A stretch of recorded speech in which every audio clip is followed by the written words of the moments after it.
আসসালামু আলাইকুম, আমি রাকিব। চলে আসছি ট্রিপ টেন্ডার আরেকটি নতুন ভিডিও নিয়ে। আর আজকে আমি এসেছি কুষ্টিয়াতে। আর এখন আমি দাঁড়িয়ে আছি কুষ্টিয়ার একসময়কার অনেক বৃহত্তম মিলস মোহিনী মিলসের সামনে। আজকে আমরা কথা বলবো মোহিনী মিলস নিয়ে। চলুন শুরু করা যাক আজকের ভিডিও।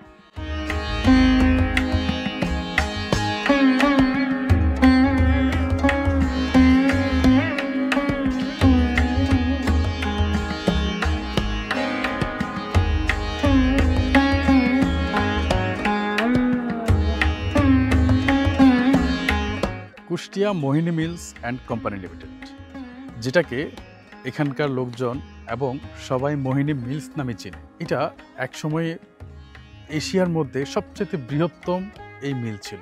এত সর্ববৃহৎ একটি মিল, এবং এটা বাংলাদেশের একটা গর্ব ছিল একসময়, যেটা আজকে পরিত্যক্ত অবস্থায়। 1908 সালে মোহিনী মোহন চক্রবর্তী, যিনি তার নিজ জায়গায় এই প্রতিষ্ঠানটি স্থাপন করেছিলেন।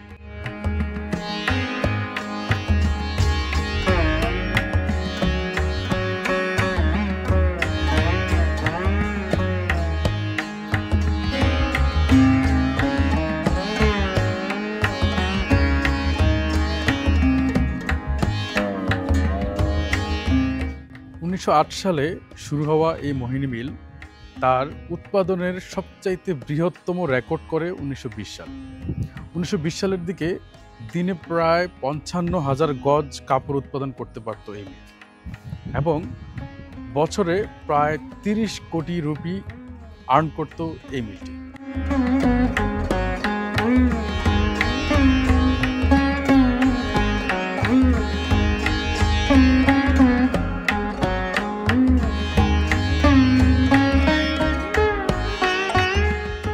একসময় প্রায় 3000-এর মতো শ্রমিক কাজ করতো এই মিলে, আর তাদেরকে ঘিরেই এই এলাকার ডেভেলপমেন্ট। এই এলাকাতে তাদেরকে ঘিরে অনেক স্কুল, কলেজ, হসপিটাল, অনেক কিছু স্থাপন করা হয়েছে। আর এই এই মিলের যে মালামাল, এগুলো কুষ্টিয়ার যে রেল স্টেশন আছে, বা এই যে মিলের অনেক গাড়ি ছিল, সেই স্টেশন রেল গাড়ির মাধ্যমেই মূলত এই মালামালগুলো ম্যাক্সিমাম এক জায়গা থেকে আরেক জায়গায় যেত। অনেক মালামাল দেশের বাইরে এক্সপোর্ট হতো, এবং এইখান থেকে মূলত সব কিছু এই রেল গাড়ির মাধ্যমেই এগুলো সব কিছু স্থানান্তর করা হতো।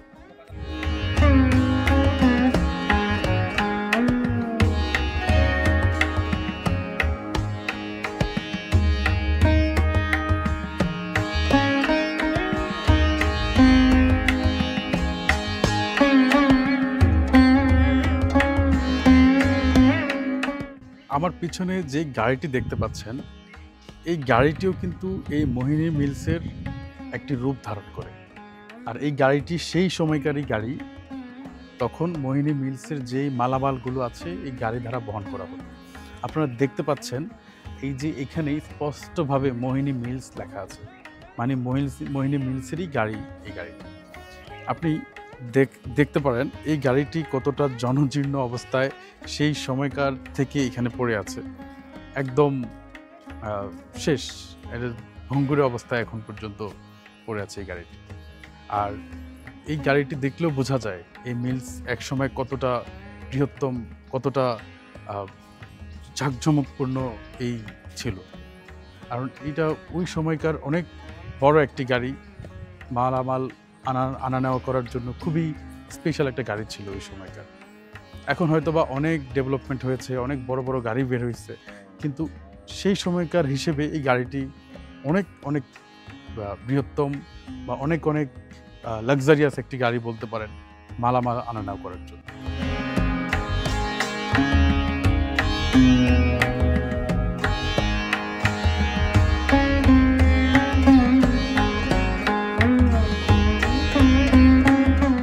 উনিশশো সালে পাকিস্তান ও ভারতের যুদ্ধে পাকিস্তান সরকার এই মিলটিকে শত্রুপক্ষের সম্পদ হিসেবে গণনা করে, এবং মোহিনী মোহন চক্রবর্তী দেশ ত্যাগ করতে বাধ্য হয়। আর তখন থেকে শুরু হয় এই মিলটির জনজীর্ণতা, বা এই মিলটির যেই নিচু হওয়া, ডাউন হওয়াটা শুরু হয়ে যায়। আর এরপর থেকে 1972 সালে বাংলাদেশ সরকার এই মিলটিকে পাট ও বস্ত্র মন্ত্রণালয়ের হাতে সুপর্দ করে। 1978 সালে বিএমআর প্রকল্পের মাধ্যমে এই মিলটির সাময়িক পুনরুত্থান চেষ্টা করা হয়, কিন্তু সেখানেও ব্যর্থ হয় এবং 1982 সালে প্রায় 3000 শ্রমিককে চাকরিচ্যুত করে তারপর এই কোম্পানিটি একেবারে বন্ধ হয়ে যায়।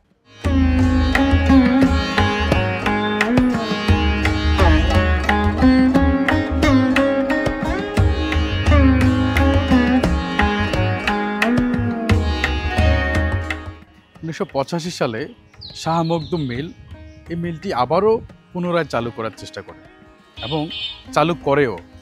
তবে 1987 সালে গিয়ে উনি শ্রমিকদের প্রায় 10 মাসের বেতন বাকি রাখে এবং 10 মাসের বেতন বাকি রেখে প্রায় 100 জন শ্রমিককে আবারও বাদ দিয়ে এই মিলটি পুনরায় আবার বন্ধ করে।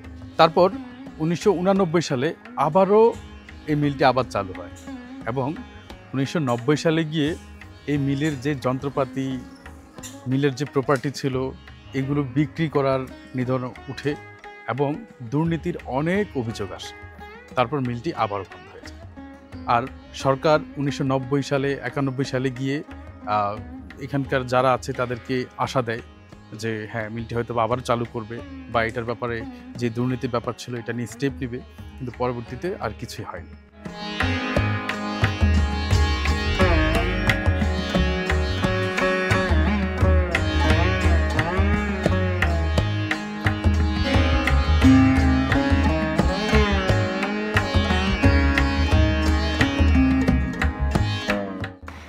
আপনার ছোটবেলা তো এখানেই কাটে, মানে এটা আপনি তখন কেমন দেখছেন? ভিতরে তখন লোক কাজ করছে, 2000-3000 লোক কাজ করছে।